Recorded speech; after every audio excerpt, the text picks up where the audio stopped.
This isn't just a color, it's a legend. A color that thousands of years ago was more valuable than gold. Kings and emperors would wage war and enact strict laws to possess it. This color was a symbol of absolute power. Today, I'm going to tell you the story of Tyrian Purple, a color that came from an unexpected source and became the symbol of an empire.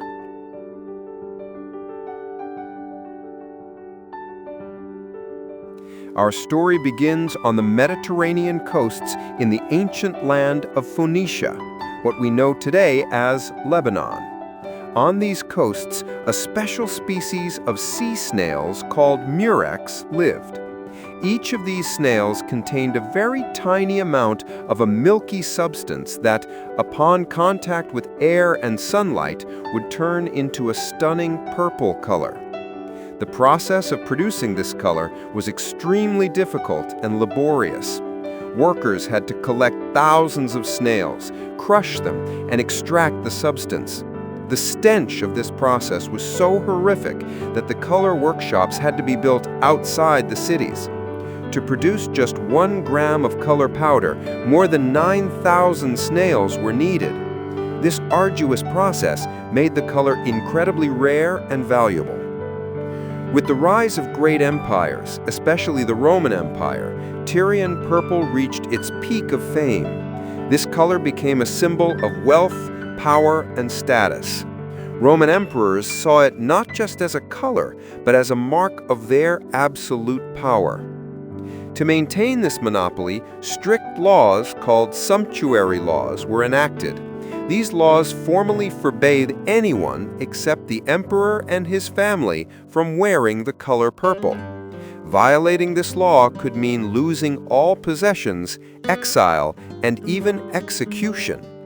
In fact, Roman emperors actively fought against its smuggling and used spies to ensure no one else used this color. The Roman army used this color on the attire of its commanders to symbolize victory and power. In ceremonies and celebrations, seeing an emperor in a purple robe reminded the people of who held absolute power. Tyrian purple had become a silent language of power. With the fall of the Western Roman Empire, control of Tyrian purple production passed to the Byzantine Empire. The Byzantines also maintained this monopoly with force. Even in their era, a child born into the royal family was born in a room called porphyrogenetos, meaning born in the purple. But with the fall of Constantinople in 1453, the production of this color almost completely stopped, and its secret was lost. Over the centuries, many attempts were made to recreate this color, but none were successful.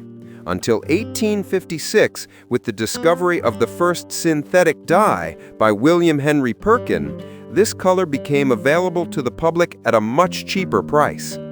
Tyrian purple is no longer the most valuable color in the world, but its story will forever remain in history as a symbol of human power, wealth, and ambition. Every color we see today has a story. But the story of Tyrian purple goes beyond just a color. It's the story of an empire, a symbol of power, and a valuable secret. This story shows us how a seemingly simple color can move history. If this fascinating historical story excited you, please like the video and tell us in the comments what color you'd like us to talk about next. Be sure to subscribe to our channel and hit the bell icon so you don't miss any of our future stories.